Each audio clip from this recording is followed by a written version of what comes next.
trick way. I wonder so how that fits. How many did you hear what you have to say? But the business students, how they take the test instead of Well, we have a master's program in sort of data science, business science. So I teach primarily there, and I also teach healthcare analytics kind of a course for a master's program. So most of the teaching I do is in analytics. That's where I get myself sort of, I do my stuff, and I get funded by everyone. And so it works for me, yeah. but I'm probably right now the only person Thank goodness you're there though. We need people like you going out. You must feel like the guy on Jurassic Park or something like that. But should you? Yeah, that's true. But now, like, Genie is already out of the bottle. Can't really do much now. I know. 1 year back, Google fired their ethics team. Now it's the same thing with Microsoft. Yeah. And I was telling someone And that Twitter. Microsoft fired their, Twitter, that guy, Gary or something. Yeah, he was All right. You really want this here, Fran? Can you hear us? Okay. Yeah. He can raise a voice. Oh, I see. Okay. Just a little bit. Yep.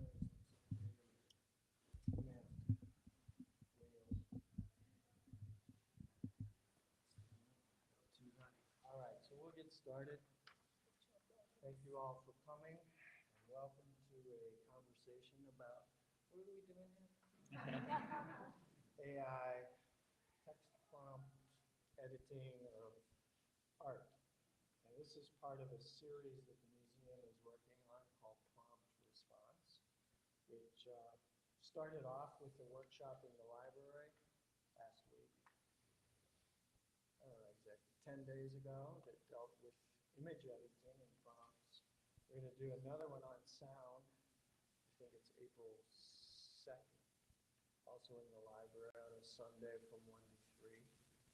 And then this is part of that. And we're having some dialogues about other possibilities, but just to get rolling, I wanted to introduce my colleagues who graciously agreed to participate in this panel and tell you a little bit about them. I didn't tell them I was going to do this. So I feel that I picked the right things, but I'll start off with Anjana Susarla.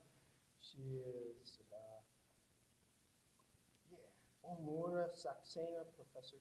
She holds the Omura Saxena Professorship in Responsible AI at the Broad College of Business.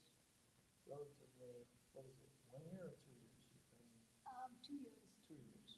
And she earned her undergraduate degree in mechanical engineering from the Indian Institute of Technology in Chennai, a graduate degree in business administration from the Indian Institute of Management in Calcutta, and a PhD in information systems from the University of Texas at Austin. Her research interests include the economies of information systems, social media analytics, and the economics of artificial intelligence. If you didn't know there were economics of artificial intelligence, I'll find out more about that. She's received grants and funding from several institutions, including the National Library of Medicine, which is a division of the National Institute of Health. And she's given several invited talks at industry and academic events, and has been a commentator on algorithmic bias, artificial intelligence, and digital transformation. Come on in, just grab a seat. She's been interviewed in a broad range of media in the U.S. and globally, and has been a speaker at public forums such as South by Southwest Festival and the United States Institute of Peace. So welcome, Anjana.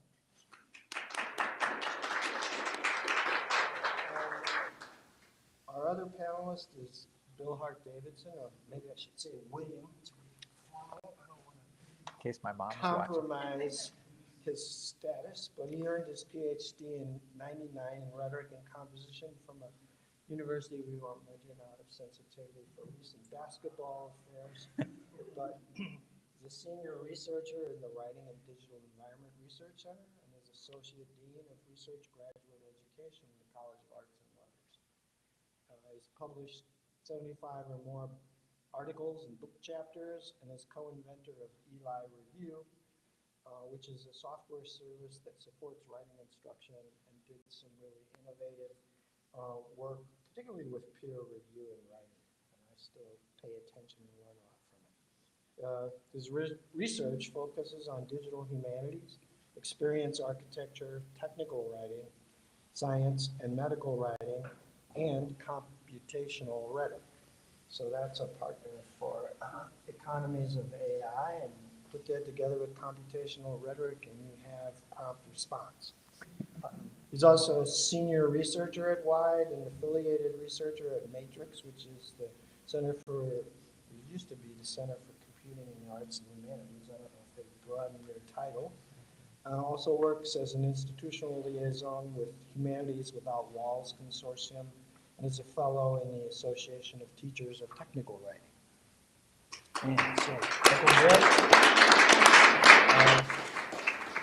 so I'm the moderator of the panel. I'm currently the creative director of an innovation unit within the MSU Museum called CoLab Studio. And I'm also a music composer and a photographer. And have actually been interested in AI for probably 35 years, although when I first got interested in it, it was primarily about sound generation. And I'm kind of surprised at where it's wound up. I never thought it would come to desktops, much less editing and writing and so forth. So it's a really interesting development for me, and has gone way beyond anything I imagined possible 30 years ago, even in the crazy, late night symposiums after conferences where people just stretched out and so forth. And in terms of how we want to approach this today, we really want to have a conversation. This is not an academic presentation, and we're not here to hold forth on our favorite little aspect of AI and art, or AI more broadly. And we actually, although the focus is on AI and art, we're also hoping that it touches on other aspects of AI in society. And we're hoping it can kindle a critical, reflective dialogue in our communities.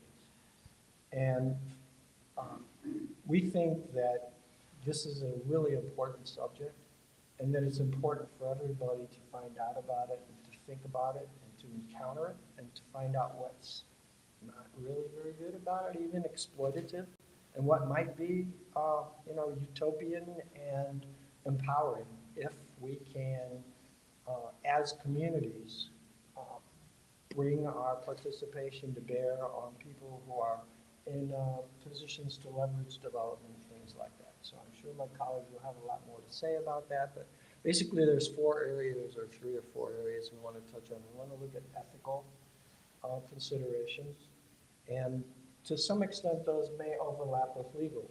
And that's also, you could do a whole symposium just on that, because it's so much up in the air, it's so complicated, and nobody knows what's going on. So we're not going to exhaust these subjects. But the other one has to do with sort of the creative model. How does this process relate to traditional models of creativity, not only in art, but in other domains? And what does it have to offer? Probably get into, is this going to get rid of jobs and put people out of work, and all of those typical sort of horror stories that pop up. And then the third part, we'll look at things like received bias. Does AI have to reinforce existing racial, ethnic, gender conceptions? Is there a way to create a critical AI that might not only unravel those biases, but even suggest ways out of those biases, or visions that are not encumbered by that? And so that's kind of the lay of the land from the point of view of what we hope to touch on. And if I could, since we're starting with ethics, I'd like to ask Anjana maybe to take a couple of minutes and lay out some issues that you think we all need to be thinking about. Yeah, so talking about ethics, the most sort of interesting thing that happened maybe last week was Microsoft, which now kind of made a huge investment in OpenAI, which is what is releasing all the chat GPTs and the GPT pluses. They just fired their AI ethics lead. And the reason they gave was that given the urgency of the moment or urgency of getting the product out, they cannot deal with all these AI ethics kinds of issues. And Yeah.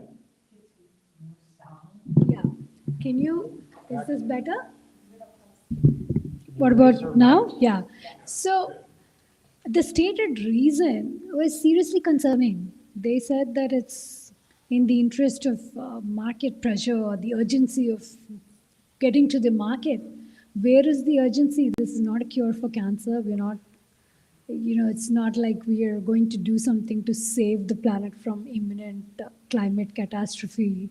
So why do they not want to put all the checks and balances that you would need if you're getting a car to the market? We have to have a National Highway Safety Commission that evaluates everything very, very carefully. We don't have the equivalent of the Highway Safety Transportation Board or whatever the agency is called for these large AI products. So, to paraphrase, to just step back, what is the bigger picture?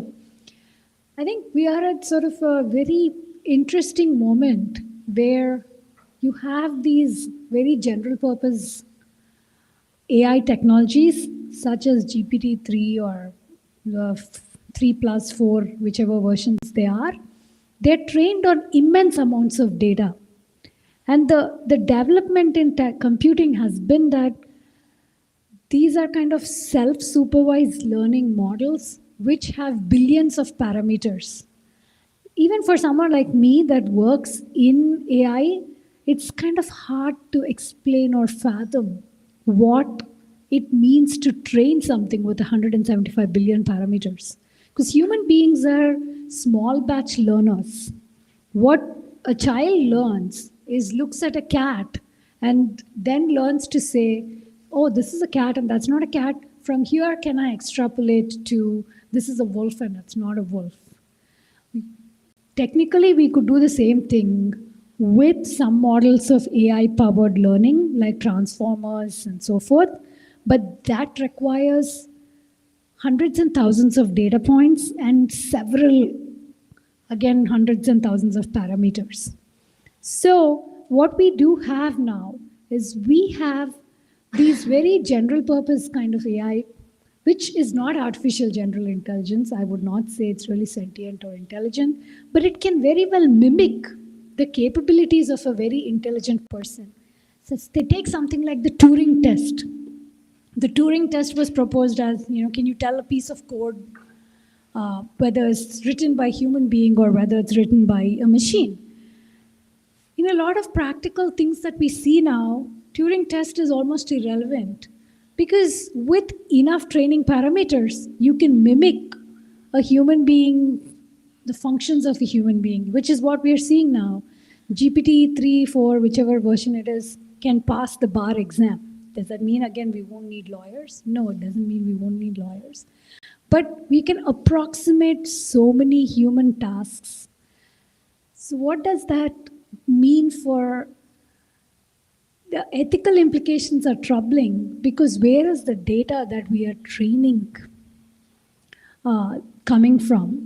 And also, what is the process of learning? We have to also bias.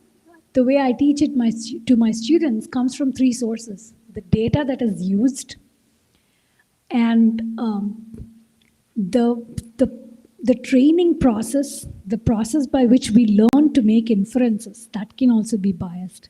And the third way bias can creep in is once you have some decision rule, the implementation of the decision rule can also be biased. So there are 3 ways bias can happen.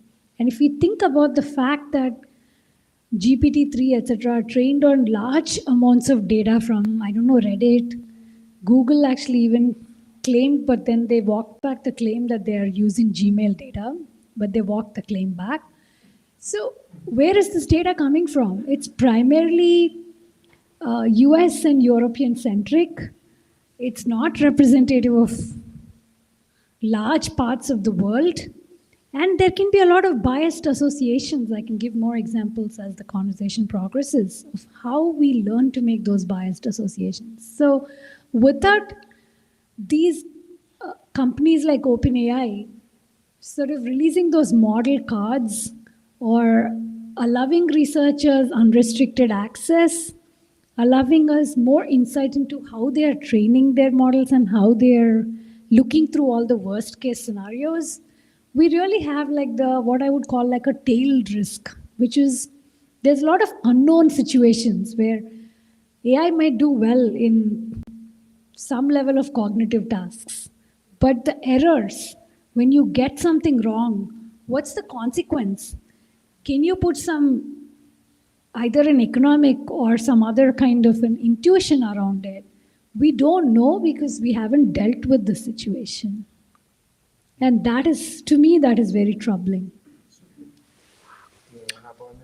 Yeah, I want to emphasize a couple of things that I think I agree with everything that you mentioned, and we can revisit those three sources of biases because I think it's really useful for people to know how these transformer language models work and where there are moments of human intervention that are determining what you see on the outcome, because it's what we call a black box right now. Something goes in the prompt and something pops out, and it's hard to know if you've never worked on these technologies before what's going on.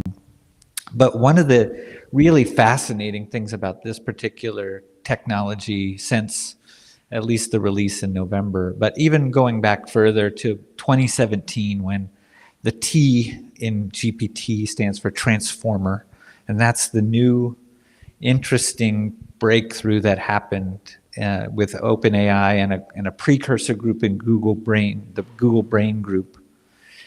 And the interesting thing is that they weren't trying to solve a writing problem. So we have a technology here that does some things for you and claims to help make something easier.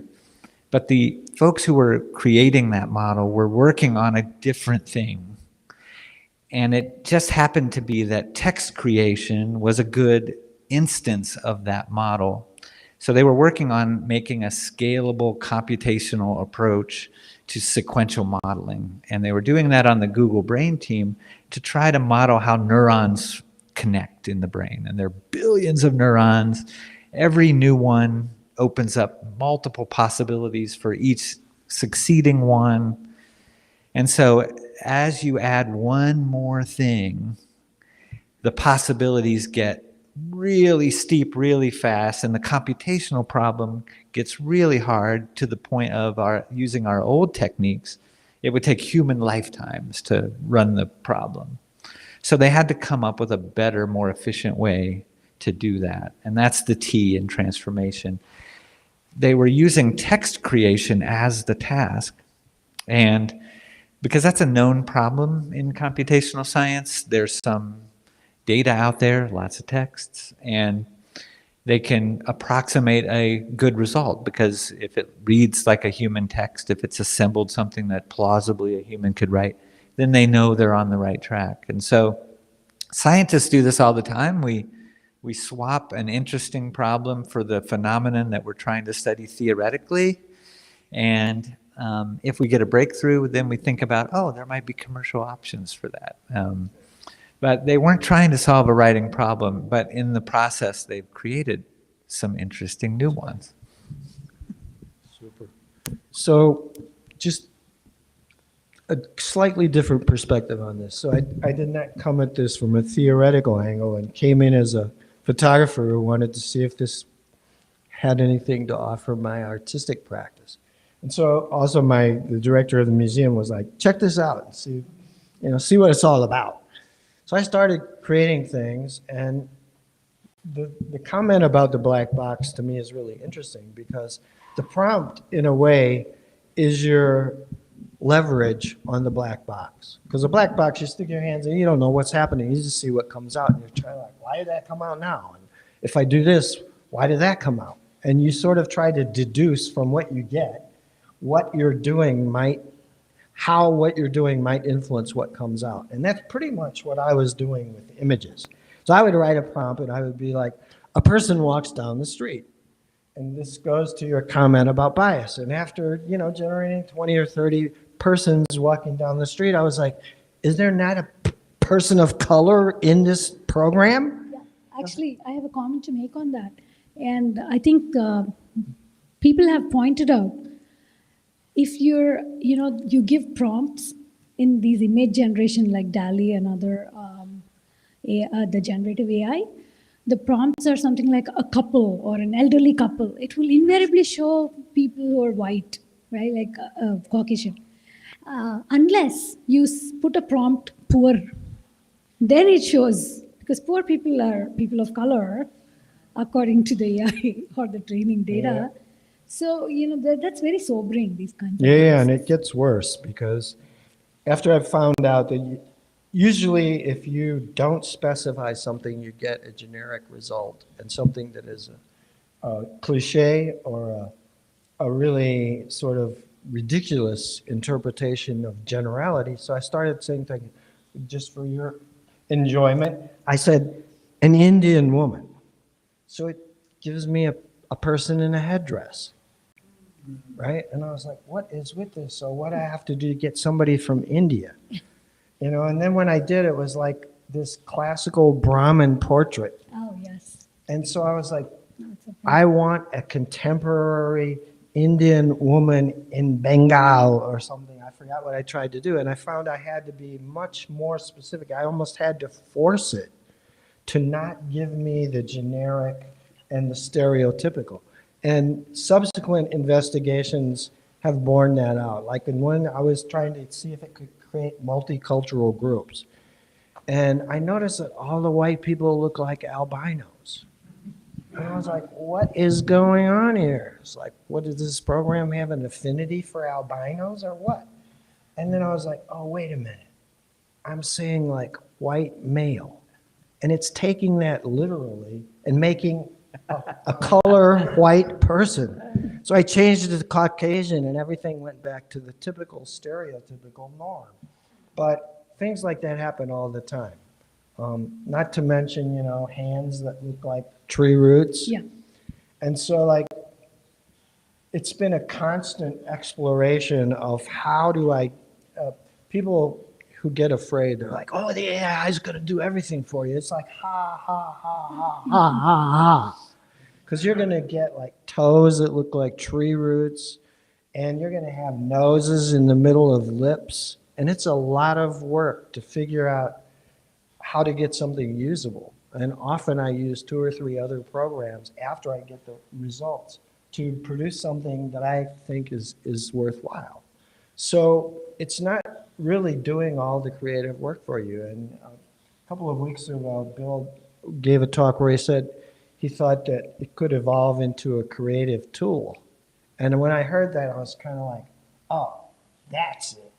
Because like it can really help create draft material, but he was talking about writing and the need to revise and how it doesn't revise at all or well. And I thought, well, it's the same with art. Like it doesn't really produce finished, polished works very well. You have to do tons of work to get it to a professional level. But it can generate candidates. And that recently, and maybe this goes to your point of, actually both of you mentioned quantities. I noticed that I had generated like 212 variants on an image. I was working on something that started with my own photograph. And I was like, this sort of reminds me of the old days in system theory where they're like, not every difference is significant. And I was like, I have 221 images that are so close to one another, I can't even evaluate and pick 5 of them that are good because they all look the same. And one of them has a little yellow dot here and the other one has a red dot there. And it's like, I am swamped in so much detail and don't know what is significant that I can't even choose anymore.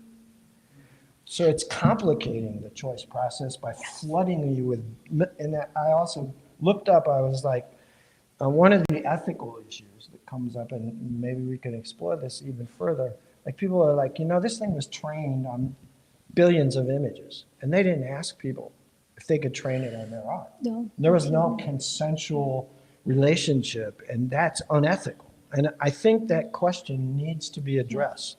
You know, and also like when Leah was here, she was like, well, suppose you wanted to give credit to your collaborators, your unknown collaborators in the database. So I started thinking, okay, so this was trained on 5 billion images. Let me just take 1 million. Like how, suppose I want to look at the picture of all the contributors.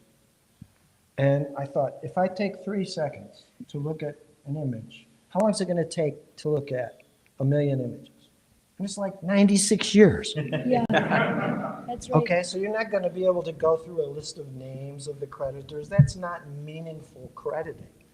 And so the whole question of how do you, even if we could achieve transparency and accountability, how would we bring it about? Suppose we give somebody a QR code that has 5 billion names on it. Is that meaningful credit?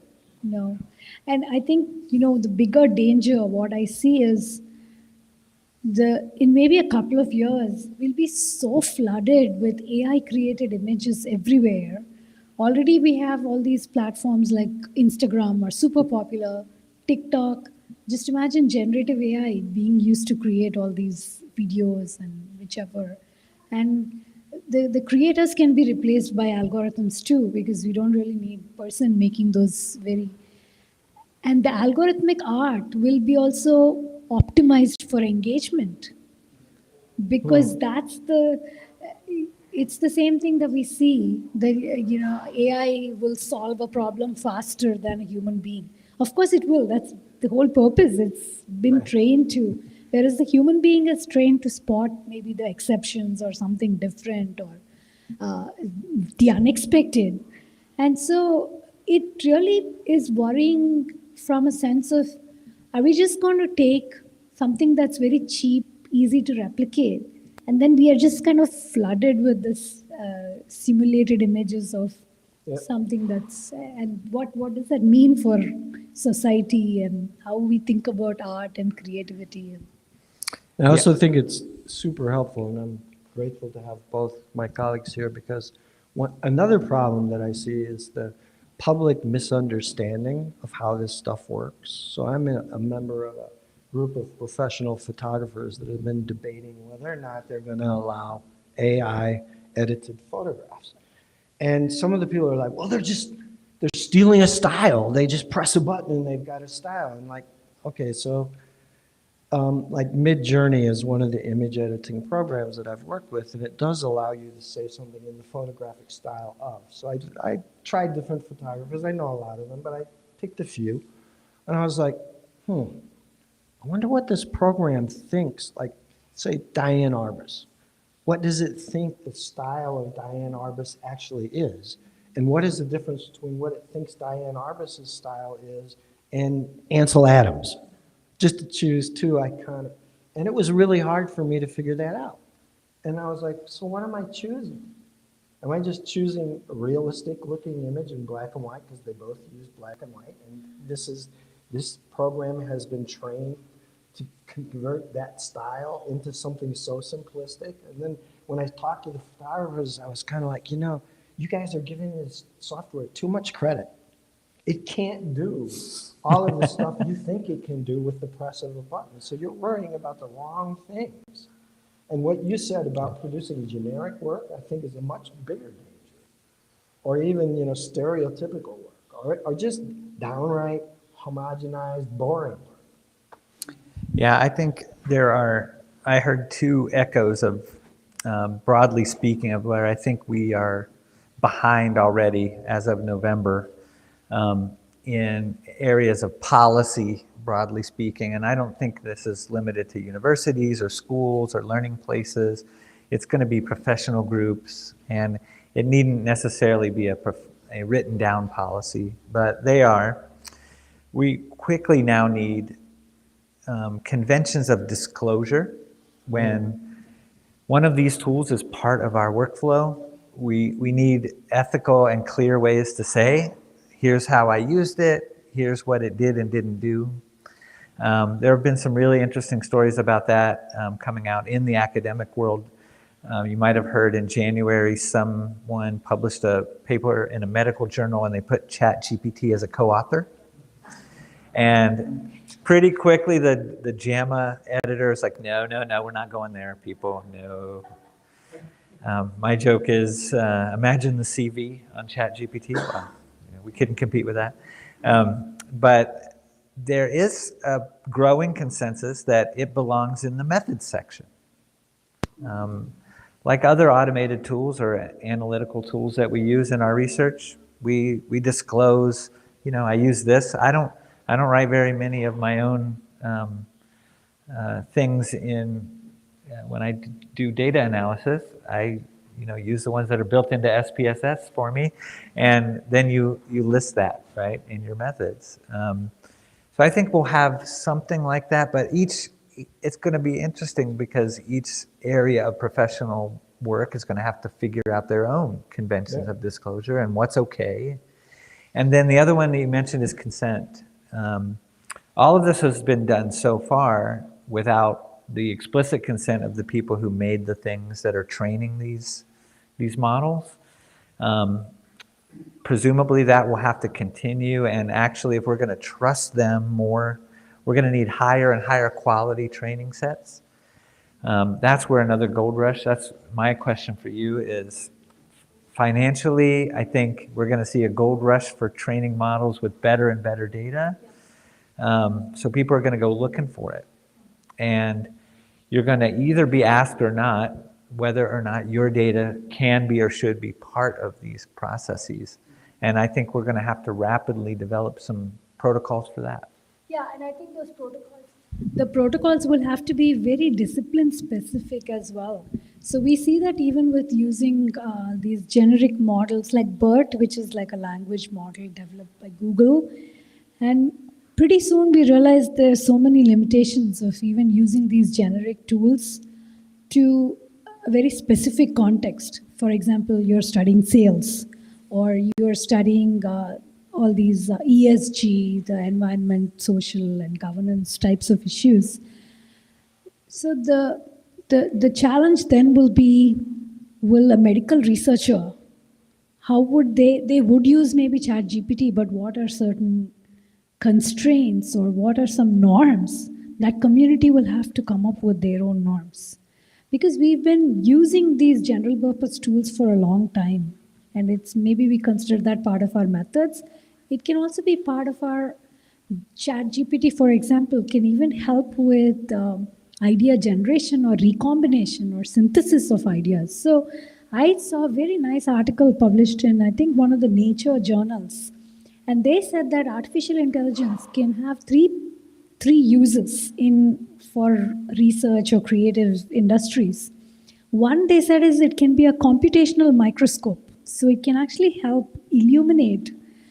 Ultimately, these are very large models trained on what a lot of people have done, to the extent that someone like me scrapes data from YouTube. I can also use ChatGPT as an alternate method for scraping a lot of data off of the internet. The second thing, they can also help us as agent of understanding. Of course, we have to be very worried about the so-called hallucinations, where ChatGPT sometimes outright fabricates theories, fabricates even fictitious authors. Some friend of mine went to ChatGPT and asked them to generate a bio for me, and it said I got a PhD from MIT, which my immigrant family would be very happy to hear. It's statistically true. Right. Exactly. They were stereotyping my ethnicity. But there are things like that. So the third thing that generative AI can also help is they can sometimes help with formal proofs. I've seen mathematicians talk about how it actually can help with hypothesis testing or verification. And so there are wonderful applications as well. But the danger is that it will just be used to, I guess, some kind of amplification of very generic content that's very cheap to produce, and it'll replicate all the worst of like our society or something like that. Yeah, the way we would talk about it in my field, so my field is writing studies, and what that generally means is I study writing as a form of human behavior. Not only the text that result, which is kind of what folks in literary studies might do, but writing as an action in the world. And writing in most of our day-to-day lives is a meaningful action. It usually results in a text. And when we take a look at what GPT is doing, these variants, they are assembling a text out of other people's writing, but they aren't doing all the parts of writing. And let me give you an example. If I was to go to Mark as a professor in the music school and say, Mark, I have a proposal for you. Now, ChatGPT wrote it, but it's a beautiful proposal, and it is for staging a production of Rigoletto, and I'm going to sing the lead. Here you go. Now, is the quality of that proposal going to determine? No, he's going to want to hear me sing, right? I hope to God he's going to want to hear me sing. I don't know. And it ain't going to do it. It ain't going to do the trick, right? So when we write proposals, we're proposing. We're not just making a proposal. ChatGPT can simulate part of that, but it can't do the rest of that activity. And so that gap is always going to remain. Also, beforehand, we were talking, like, this comes up in photography circles, sort of from the other side. Everybody's, talking about this is going to destroy they're destroying people's style and they're robbing people of their creativity. And it's like, well, wait a minute now. I studied photography. And I remember Nipsey and Daguerre, and we were talking about this. When they started doing their work, everybody's like, oh, this is going to destroy painting. You don't even have to have any skill. Any bimbo can press a button. So fast forward to Photoshop. Same thing. Oh, you don't even need to know how to use a light meter anymore. You don't have to hire models. You just Photoshop them in. So, and being a musician, I've heard the same thing like when people started sampling. With techno and everything from Detroit, I've been in and out of this for the last 30 years. It's like, well, gee, you don't even have to play the bass. You just go grab a bass line and, sample it. And so, like, there's this constant recurrence of things that try to make it sound like you're not creative if you didn't completely create the original material. But, on the other side, if you go back in art history, people were making pieces out of magazines and bus tickets already at the turn of the century. And, people are doing stuff with light patterns and energy. And so there's a lot of traditions that are not based on the notion that the artist or the creative person has to create all of this, the source material. And trying to get that through to people is a challenge. I think that, when we talk about creativity, to me, what seems like the antithesis of creativity or the destroyer of creativity is all these recommendation algorithms. So increasingly, the way we discover content is through recommendations, whether it's Spotify or YouTube and the most successful is probably TikTok, because their algorithms really optimized for engagement, and everything is about just keeping people hooked from one thing to the other. It's like you go to a buffet and you're getting endless dessert. Of course, I'll be very happy with it. It may have terrible consequences. So yeah, I think that's a different set of this algorithmic impact on our lives, and we've not questioned why that is happening. Right. And we were arguing on the way here. I was arguing Michelangelo did perspective, amazingly in the Sistine Chapel versus a new restaurant going in, painting a mural on the wall and using a projection, right, to get a big wall built and then just painting it onto the wall. And my daughter's like, what's wrong with the projection? I'm like, well, part of your brain's not being developed because Michelangelo had to come up with perspective on a ceiling and ruin his life. But he was brilliant, he's exercising his mind. So my question is, physically, has research been done to show how our brain is being affected? Because I know, like, when you look at a London taxi driver who's not the old school, who knows all the streets of London, under the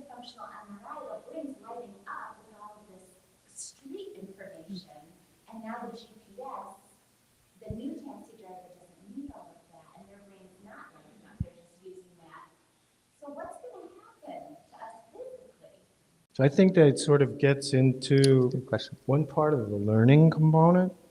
And I know you mentioned this, and you probably can elaborate on it, but when I was working with this image generating software, and I know how I learned how to develop film. I started with film, and at one point in my life, I was like, I want to see if I can draw. And I, drew until I thought, well, if I practiced, I could learn, but it's a lot of work. So I'm happy to know I have the ability, but I'll leave that ability alone because I want to do other things. But so working with these text prompts, I was kind of like, so how would I describe the style of, say, someone like Inez van Lamsweerde, who's a Dutch photographer that does these really colorful images with unusual subjects? And I was like, this prompt is not really getting at the style. And it forced me to think through what I thought the style was. And I thought, well, that's kind of interesting. It's actually catalyzing me to learn and to articulate something that I've never articulated, which is, what is her style? And then when somebody says, well, you're copying her style, it's like, well, are you, or are you only getting superficial parts of her style? And so I think that there is still some physicality. And it's maybe a different kind of physicality. I mean, you're starting with material, but the material I work with through the prompt becomes an image. And it's light, and it's got lines, and they're defined. And I have to find a way. Actually, it's insane how long it took me to get a figure in the background. And I was like, I could draw this in 10 seconds. Why is it so hard? This is such a fundamental, elementary thing, like perspective, right? But I could not find a way to get the prompt to deliver this fundamental concept. And that was kind of interesting because I was thinking like, well, this is kind of a basic visual thing. So it gets you to constantly think about how you articulate stuff. And it reminds me when I first learned how to code a computer, it was like, oh geez, this thing doesn't even know what a C# is.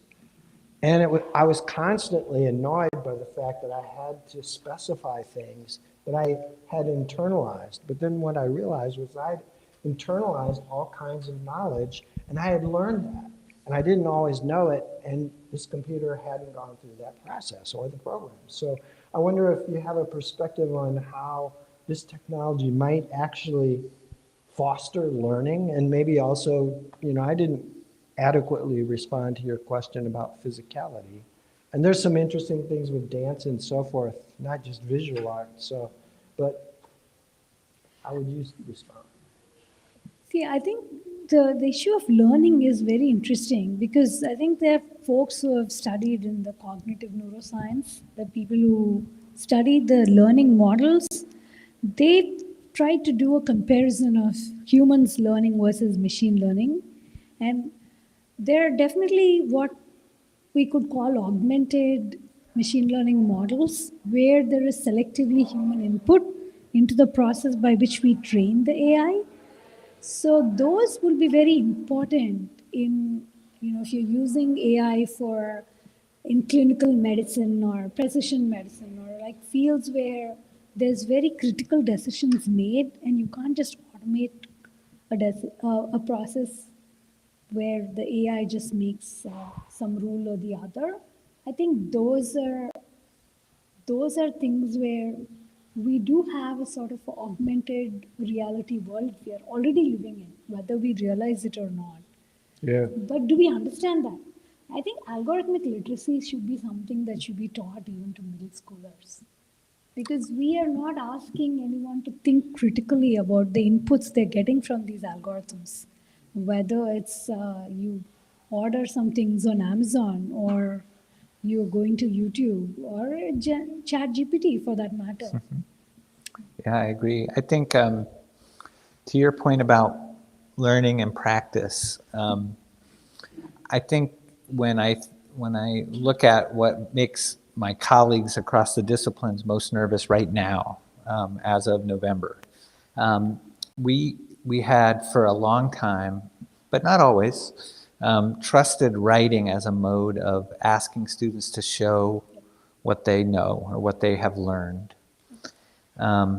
Folks in my field have always been a little wary of that, and that's because what you write is a function of what you've practiced writing, not just what you're thinking. It's never been a window pane on your thinking. And that's why if you practice up on the SAT, you can do well. You can do better and better on the test on the writing part. It can pass the SAT now. And there's a funny result the other day. It passed everything but the AP English test. Did you see that? The AP English. Yes. No, I didn't see Yeah. But don't get too excited. No, the next iteration of. Yeah, that plus, here's why I think it passed. The training set is full of crappy 5-paragraph essays. The internet is full of bad English essays. And I think it's just overrepresented in the training set. So because of the way we've been teaching all this time, we've already flooded the world with substandard writing about literature. And so what else does it have to train on? So I think, but to your point, where there is where we have to be more vigilant is we can no longer just trust that something that we see students have written was their practice, because they can skip practice now. And what happens when you skip practice? The model learns, but you don't. So I think that's actually something that we will have to be careful of. We have some ways to deal with that. In math class, we are asked to show our work. I think we'll have to do that now wherever we're doing writing. Show your work. And show me how you practice, how you got this result. Or just talk me through it. That's an interesting turn of phrase. How did you decide that? Oh, you didn't decide that. You let a robot decide that for you. Okay. Well then, what did the robot do there that you might do differently? And now all of a sudden we're back in a better conversation about writing and creativity. Yeah. I think that Ironically, this is something I teach even my business analytics type of students, which is you don't just use any method, as it is. You have to always ask, could I have used a different training process or different training problem, or how do I choose my parameters? And I think but the challenge is for us to use that approach to question our students or grade our students would require a lot of More work. reorientation work. Yeah. And I think there was an Atlantic Monthly article which said end of college essay. And I think everyone's been predicting end of No, it's college kind of what essay. Plato did all along, That's right? right. So what's old is new again. I also think there's a potential, so I have a couple of photographic series that I made. One of them, I actually tried to use the lousy technique of Midjourney and the crazy things it does. It was a series about biological maladaptation due to climate change. So having lips or noses in the middle of lips or big tumors on heads and stuff, it was really creepy stuff. And partly it was creepy because it didn't know how to make, I was giving it prompts that it hadn't probably been trained on much, but it was perfect. Like I was taking advantage of its imperfections and inabilities in a way that was perfectly suited to my creative purposes. And in another one, this again is maybe something I was thinking about. It's really interesting that you could use this technology to visualize things that you wouldn't want to stage, even with human models. So I wanted to think of like a mythological situation of escaped slaves in Brazil. I saw this movie a long time ago called Quilombo, and there's this myth about fire people. And I was like, well, I can make people who are actually on fire. And I don't have to burn any models. And it looks like it's photorealistic. And this is another thing, going back to the photo thing, the whole solution to my photography group was like, these are photorealistic images. I don't have to call them photographs. They're not lens-based art, but they are images, and you can make them with skill and creatively. And some people were just like, that's okay. I could live with that, as long as you don't tell people that you took a photograph and like you were saying, somebody I think you mentioned transparency and talking about method. So it seems like there are ways to contextualize this, and there might be instances, how do you visualize things? Not just scientific visualization, although I tried that too. So I ran some number series that are very hard to see as numerical patterns. And I was like, well, what if I just feed this to Midjourney and do my own like homemade scientific visualization? I don't have to write any code, and all I have to do is, describe the patterns in a prompt. And I was amazed. It was actually really kind of coherent. And I was like, I can see these patterns in this visual art. And that would have taken me a year to code, to go back and get in Python and all that. So it might have some uses too that have to do with non-factual or like how do you visualize the past? Well, we've got VR, but it could be interesting if somebody wants to create a movie of a past situation that's no longer accessible or from an artifact. See, I think one of the challenges we see with generative AI is generating an image is not the same as generating a whole narrative. And the same thing I would say with ChatGPT, we can ask it to write a sentence, we can ask it to write a paragraph or a few paragraphs. That's not same as writing a novel.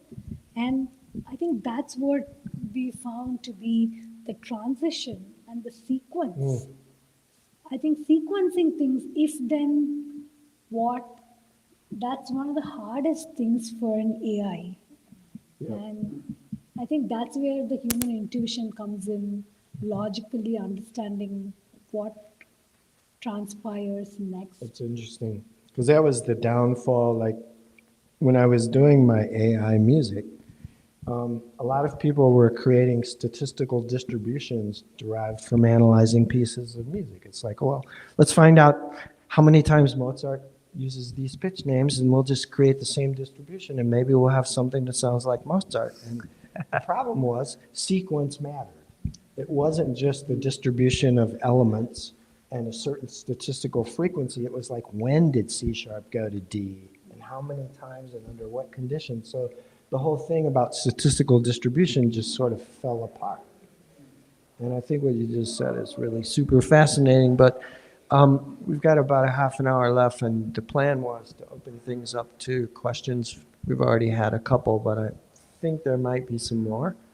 And if you have something you'd like to ask about, please, this is a good time to put it forth. Anybody have something they'd like us to address, or that you want to address? Yeah. You want to come? So I asked ChatGPT if it would ever be possible for AI to determine if art was created by humans or AI. And it says not yet. But will art created by AI ever be good enough to fool AI, or will AI be one step ahead of the art and be able to always determine? Chicken or egg? So I already think we're there.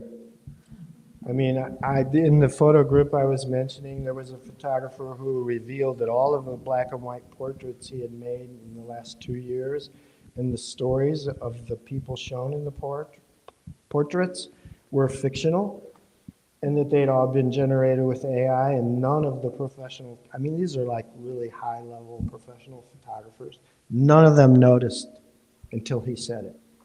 Well, I saw a study which is still in preprint, it's not published yet, but they looked at basically generative AI was used to generate abstracts for a lot of papers.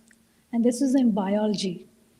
And then the scientists, very knowledgeable people in that field, were shown all these abstracts. And they couldn't tell the difference between abstract written by a team of researchers and abstract written by an AI. So that goes to show that I think if we are trying to, that's why I feel that using something like the Turing test, that's no longer adequate. We need newer benchmarks. Yeah. Because the AI has been trained on a lot of data, including maybe bad papers or bad writing. So it can mimic something that plausibly looks like it's written by a human being.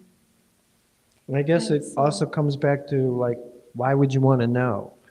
Because I mean, I can make things with Photoshop that nobody knows are made with Photoshop. I also have scores of photographs that came straight out of the camera that people think had to be created with Photoshop. They're using experimental methodologies in ICM, which is short for intentional camera movement. Or people like Jerry Ullsman 40 years ago, working with 4 enlargers, was moving prints from enlarger to enlarger in different negatives. And nobody said anything about this being AI. And so like, I don't know what kind of footprint AI would leave that would allow us to detect it, or why we would even want to find it. I don't know. Yeah, I think Sorry. I think that we will see something. So let me give you a little bit of a perspective over time that might help with that question. So one of the ways that we talk about this in my field is about how genres or recognizable forms of writing stabilize over time. And they stabilize as a function of repetition, and it's more or less common responses to recurring situations. And when we see that as a human condition, humans respond by developing writing conventions that become over time more and more stable. So a great example is a biological abstract for a scientific paper. It happens many, many times, and there's both a consensus and an intentional effort to stabilize what that looks like, so that when you look at one, it looks a lot like the other one. In art, we don't see that same kind of effort for lots of reasons, but mainly the social one, because the artist is usually not looking to conform to a standard. They're usually looking to set a new standard or explore the boundaries of one. So I think we will always see in artistic genres, we'll see a more ragged edge. And in more stable genres, we will see much more, we will see that process speed up. And I think we actually have another problem that we'll hit, which is the more these AI programs are going to be better at producing genres with strong signals, strong stable signals. We'll be then naturally using more and more of those tools to do those. They go back into the training set, and we get narrower and narrower and narrower. Yep. Yeah. And so at some point, those become almost inert. And when that happens, we humans apply a deep discount to that kind of writing. Yep. How many of you have ever read a terms of use agreement? Right? Super stable, almost inert. The lawyers have killed it on purpose. And it's so that you can ignore it. And we will have lots of dead genres just like that. Yeah, I Also- think it's like what you said before about writing an abstract of paper is not the same as actually doing the study and thinking through all the different things that can go wrong, or like the counterfactuals, and for someone like me trying to establish causality and what are the alternate things that can happen. That's all the stuff that goes into devising an experiment or building the evidence or facts together. That's very different from this kind of a trained stuff like an abstract. So I think that's the point that you're making, is we will see AI used for maybe things where it's easy to imitate or replicate some sort of baseline human capabilities. But does that necessarily mean, is that meaningful in those fields? AI is doing something better than human, maybe. Does that necessarily mean that human effort is not?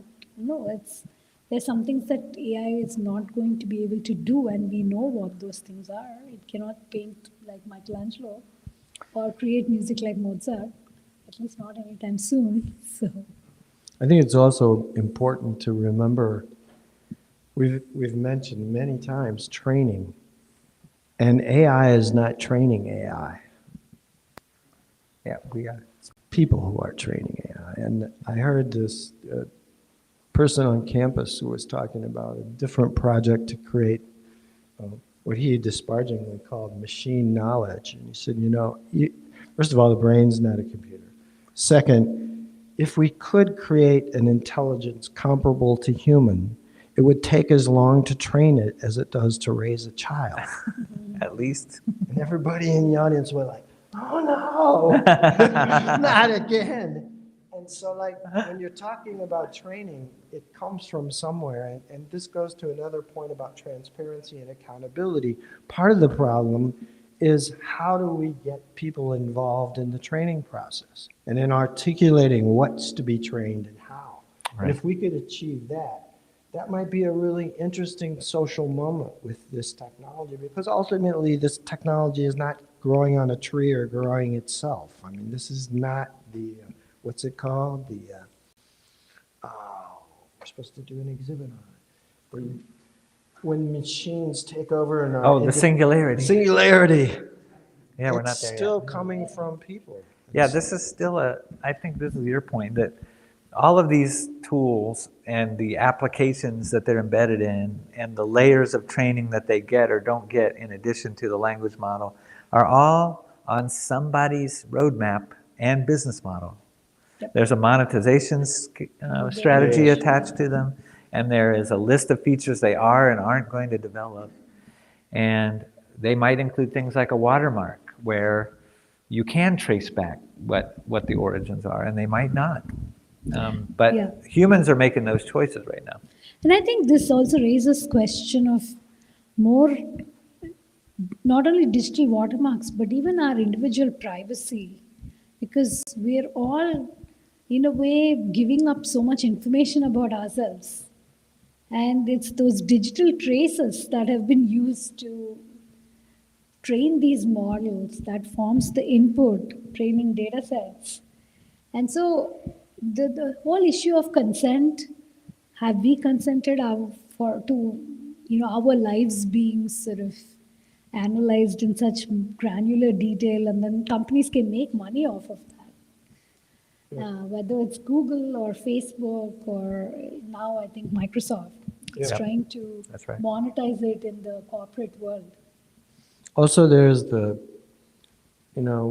we talked a little bit about the prompt, but it's actually kind of a really fascinating category. And Caroline, who just stepped out, is doing research on sort of the rhetoric of the prompt. But if you think about what's actually happening with the prompt, there's an incredible learning experience going there in terms of trying to figure out how do you articulate language that can have leverage on some set of operations, so, some kind of construction. It's like, how do you, and at some point I was like, well, the prompt is not a story.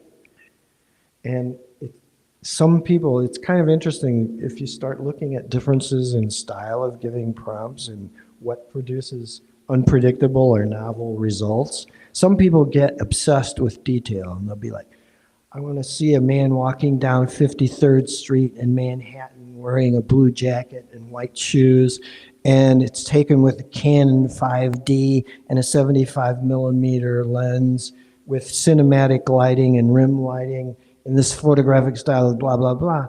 And you see the image and you're like, he could have just said, I want to see somebody in New York. And it wouldn't have been a whole lot different. And then somebody puts what you think is a crazy prompt, like, let me see, the abomination of humanity after the Armageddon. And you think, oh my God, what a goofy prompt. And the image is like, whoa. And so like a very general, non-specific prompt can produce some really fascinating results. And sometimes ultra-specific, ultra-detailed prompts produce really banal ones. So there's not always a one-to-one correlation between simplicity and complexity in the prompt and variability, variety, distinctiveness in the output. And that is also kind of interesting if you pay attention to it. And I think there's a learning experience there too. I definitely do. I think, to go back to something that you were saying before about developing something like an algorithmic literacy. So we've had Google long enough, and the kind of search query thing, people will say, do you know how to Google, or my Google skills are not good. We've learned a certain way to interact with a Google query, but one of the interesting things about when you use a search engine like Google, it's using algebra. And if you think about what that is, even if you don't know that much or you weren't paying attention that hard in algebra like I wasn't, it is, you take a messy thing and you try to find the most simplified version of it, right? That's what you're always doing. You're factoring and you're simplifying. And what that lets Google do is take a bunch of possibilities and make an ordered list for you. And it's a subtractive process and a reducing process. Yep. That is not at all what these language models do. They're much more like calculus. They're a function. That's the black box. You have an input, and you put some parameters in, it does some stuff, and it actually multiplies the result.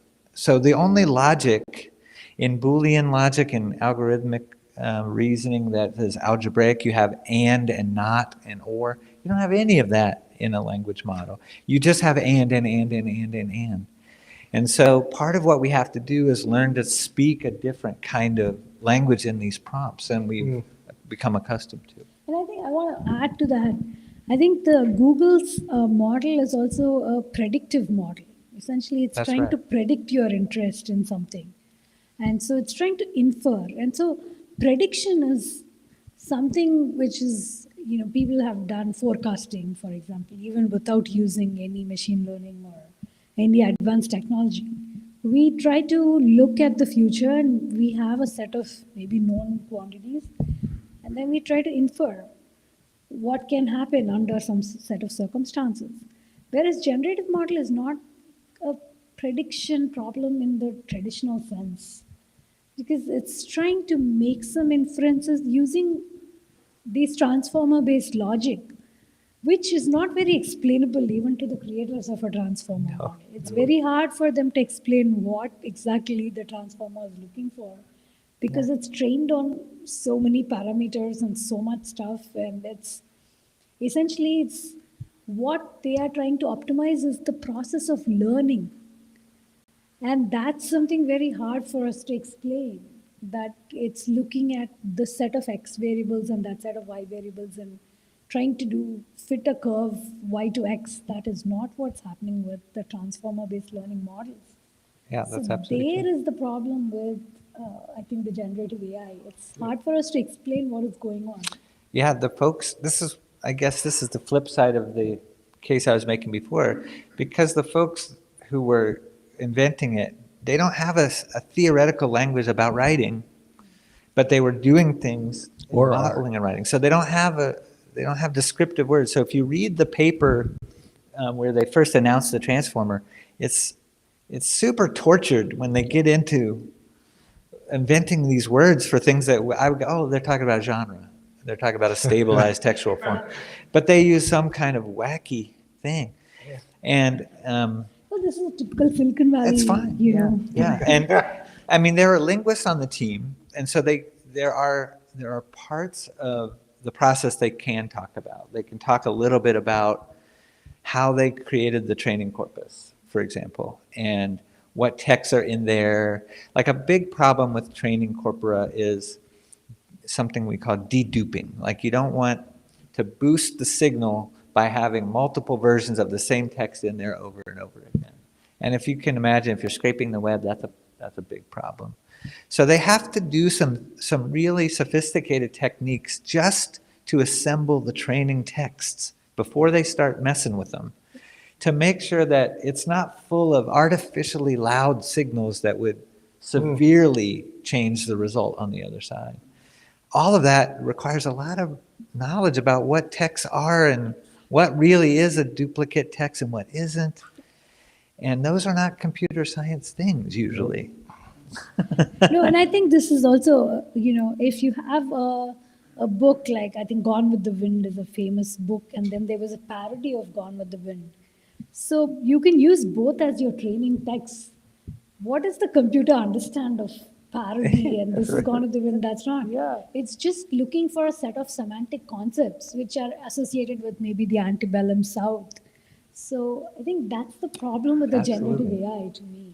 Yeah, it doesn't have an example. I show people on that score is I asked it early on, ChatGPT, for a recipe for nachos, and it gave me one that had no meat, which was good in my case, but I have relatives in West Texas, and if I walked in with that recipe, they'd be like, get your boots and get out.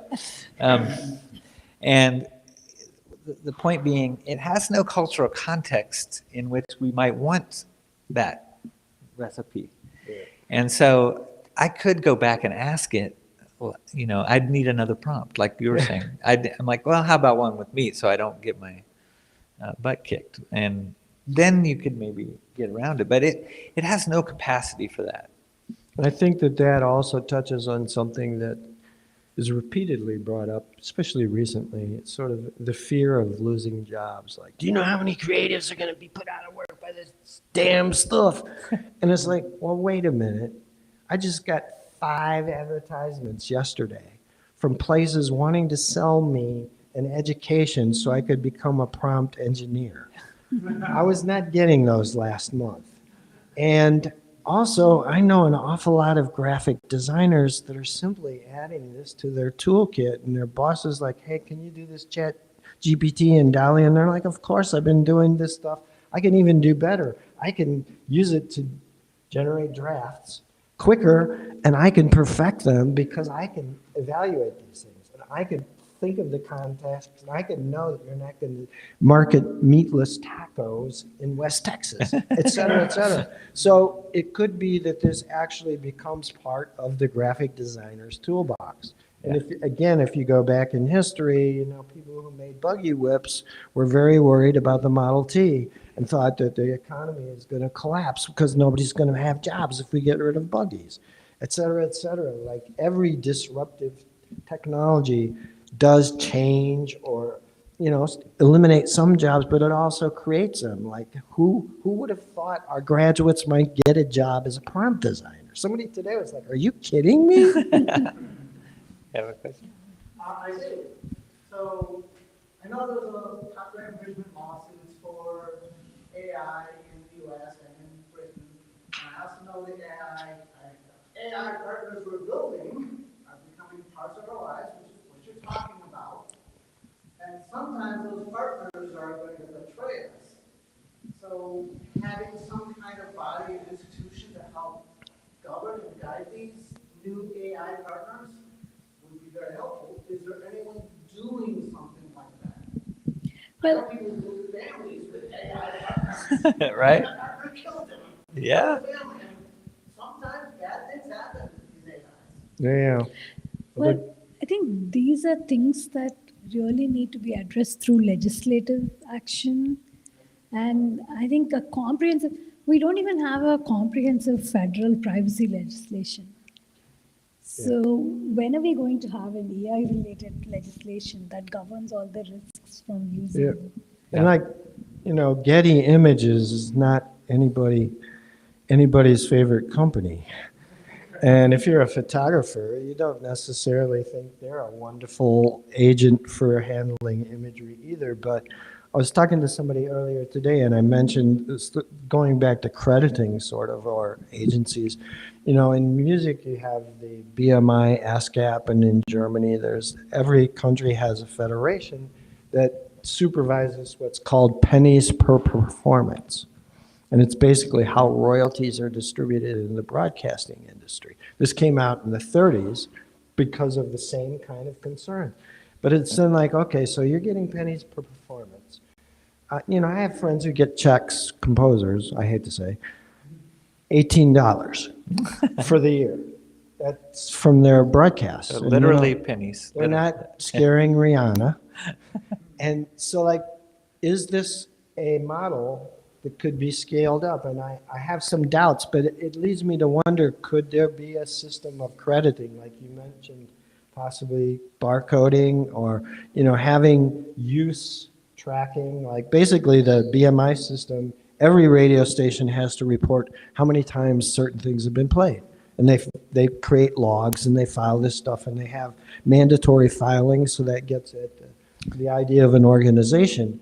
It's far from perfect. It's never been perfect, but I think it's going to be tough. So, and this is a whole argument Mark and I especially could geek out over, but one of the interesting things that makes it hard is another, so I'll try to turn this into a moment about how the transformer works. So the transformer uses very small chunks of pieces in the training set, and these go by the name of embeddings in order to create the kind of meaningful connections among parameters. So you don't only have equally weighted billions of parameters. You need to do some things to build a graph out of them. And you can think of the simplest form of graph of dots and lines. And you connect the dots with the lines. And some dots have more lines going into them. So you have to build that graph out of the tokens in the training set, which are words that have been, some things have been done to them to stem them and so forth. The formula for building those embeddings is also one of the things right now that we don't know much about. We've done some work to do some transformational analysis, and I can tell you it is probably the most critical step in determining the output. And it can be as simple as, do you use 2-word segments, 3-word bigrams, we call them in geek language, trigrams? If you get much past 4 or 5 tokens, it's a mess and you don't get great results. And so here's the analogy, Mark. I think that the crazy part about attributing is that no one text really contributes much more than 1 or 2 notes. And if it were a song, not even a chord progression, which at the current level of giving attribution, you can't copyright a chord progression, which is the sort of sequence of how a song goes. You can only do a unique melody, right? Yep. And even then, we've seen that shrink. If it's commercially successful, someone will go after it, even if it's 3 notes. But If they're good notes. yeah, if they're good notes. But so this also gets at the nightmare for the legal world, because they're not appropriating objects, and almost all copyright law is based on copying physical objects, and what they're doing is analyzing characteristics, and up until now that hasn't been copyrightable. That's Yeah, right. essentially what it's doing is like sort of taking, whether it's an image or a text, you stripping it down to some tokens or recognizable to the machine components, which is sort of a very aggregated and abstracted set of concepts that define an image. So I can take an image and create tags from running a convolutional neural network. And we've tried to do that in our work, where we looked at the congruence between images and, let's say, a paragraph description. And can we re-engineer that process, where we take that paragraph and try to generate an image using a generative AI, and then sort of compare what happens to the original image if we put it through this kind of a filtering or process. And the question really is how the computer or how these large models are interpreting the text. I think that's the point you were making. It's a very, very simple process, essentially. It's Dead not simple. complex at all. Because we don't get into word progressions, we don't get into rhetoric, we don't get into meaning. All we are doing is a bunch of tokens. Yeah. And we are analyzing those tokens. Which is especially interesting. So one of the models that's used is the diffusion model. Basically, it's like, imagine you start off with this image and you introduce some visual noise. And you do that again, and you do it again until whatever you see is more or less visual gibberish. And you can back up to your original image because you know the steps you use to degrade the image. So if you want, you can actually see this process. Like when Midjourney is working, it puts up these little icons of where the image is in process, and it'll say like 12%, and you'll be like, oh, geez, looks like a couple of 3 colored triangles. Oh my God, what am I gonna get? And then you're like, oh, well, now there's some human shapes there, and then it's like, oh, wait. And so like, it's only in the last 10% of the process that suddenly things start to come into something that would make it capable of being photorealistic. But it's really interesting to see that initial part because it shows you what the starting point is. They're not starting with little pieces of images like Bill said. It's really just, like an orange triangle with a Primitives. circle Yeah. on the top. Yeah, and so that could give you some insight into how this is working and the fact that it's not a sort of like piecing together of hundreds of little stolen pieces from the image. And I don't know where that's going We- to go, but we'll see. So there are two things that make that fascinating to my colleagues who are used to thinking very carefully about what words go in what order. One is that it's not seeing words at all. So these models, in the end, they're not seeing any words, and they're not paying attention to words. There are no words. So just put that out of your mind. And people are like, what? And then the next thing is, at that level of abstraction, we are also not building sentences or anything like the grammatical units that we use to understand how language works. It's not doing any of that. It is looking for a pattern that ultimately we can represent as a adjacency matrix of ones and zeros. And it just finds that in a multi-dimensional mathematical object, which is this graph. And when I say multi, I mean sometimes our graphs have as many dimensions as they have parameters, which is not even possible to think about in human terms. No, it's 175 billion parameters or Yeah. something like that. So you cannot really visualize what We- it means. So we can't even visualize or imagine the space that it's evaluating, but that's where it's pulling these chunks from. So it pulls them whole, more or less whole, not one word at a time. Yeah, I guess, the old quote was about a million monkeys typing on a million Yeah, typewriters, yeah. and one of them will be works of Shakespeare. Well, you can do that at scale with billions of transformer. We got the monkeys now. Yes, that's right. So, yeah, I wanted to go back to something that was being said about regulation and, I'm sorry. I That's want to okay. go back to talking about ethics and regulation. You mentioned having legislation. And we're probably all much more familiar with accepting cookies now because there was legislation that happened in Europe. But when you have a company like Microsoft that says, you know what, we don't really need this ethics person. And I guess what I'm thinking is if you go through legislation, but then there's other countries that can do other things, what are some tactics that individuals can do to take back, I guess, some of that power, or to help things become more ethical when Microsoft or Google is owning all the data or is owning the algorithms? That's a great question. There's this black box, but who owns that black box?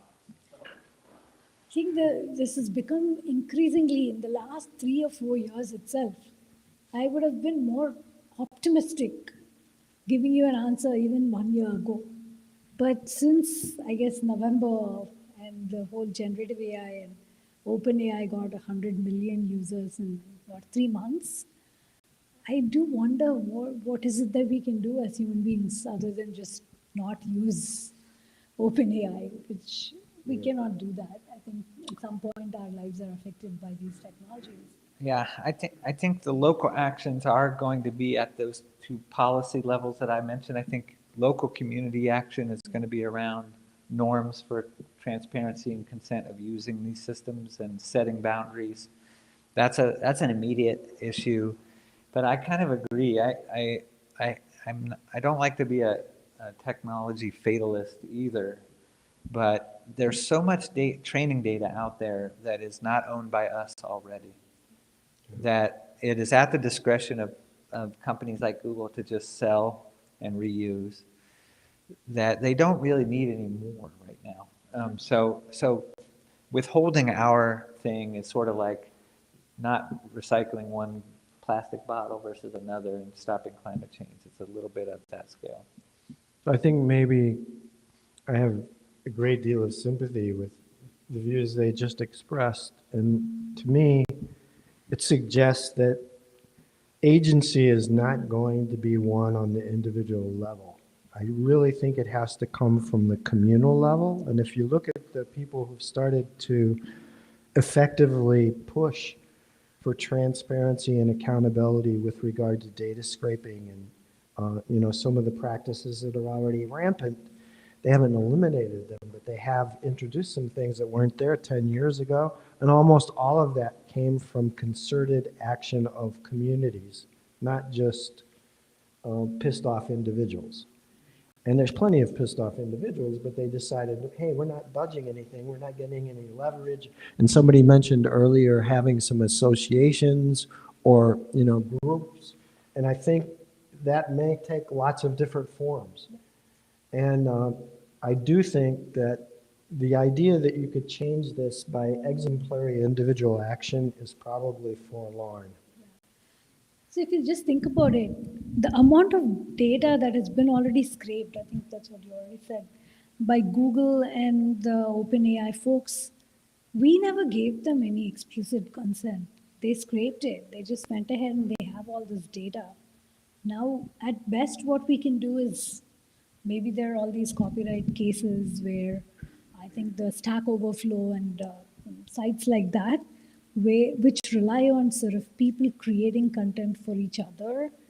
Those guys have actually, I think there's a court case in California. I'm not sure what's going on with that. But it's about the scraping of data by these big companies. So I think those are things, initiatives that we can all get behind. And ask this question of who gave these guys all this data. We did not voluntarily agree to give them all that data. They just went and got it. And now what do we do about the fact that It was a lot of it was on their servers, right, in Gmail, and they have, like you said, they've been evasive about answering that question, whether they've trained it on our email or not. But Yep. So quickly. One of you had said something about critical thinking, and it occurs to me about particularly the ethics, the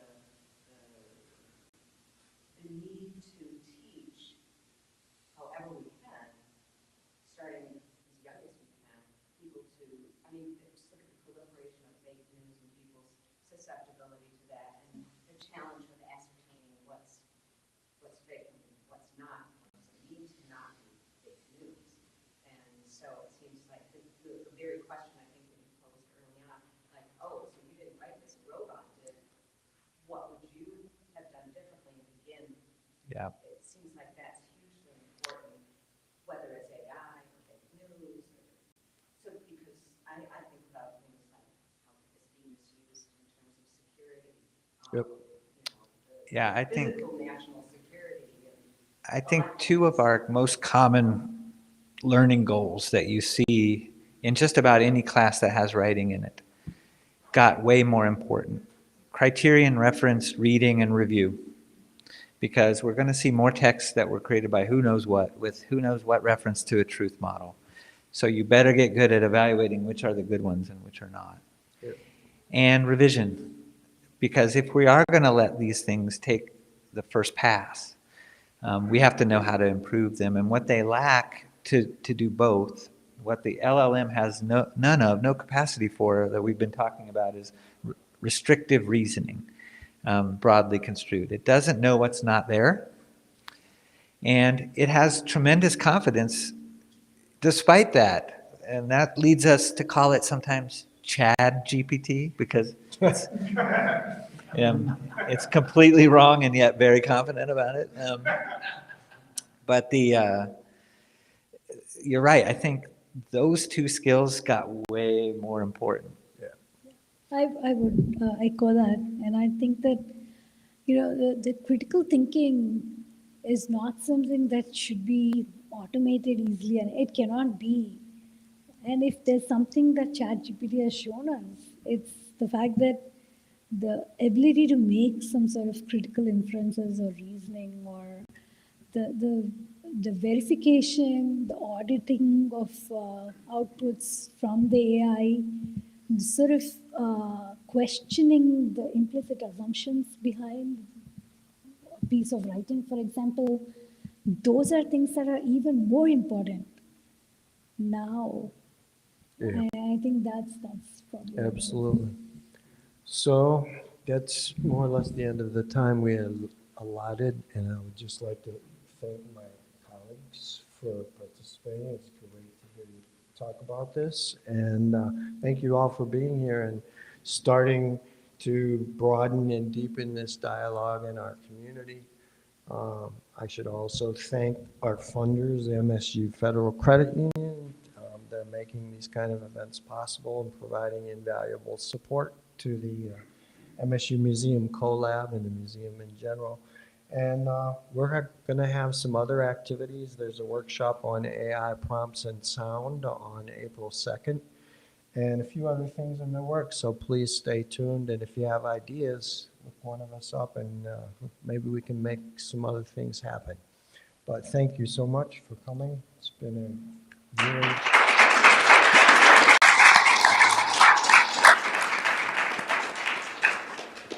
We don't have to be out immediately, so if you want to linger and talk, that's perfectly okay. Start pulling tape or who knows what. Just ignore it. Can I introduce you to Larry? Yeah. So this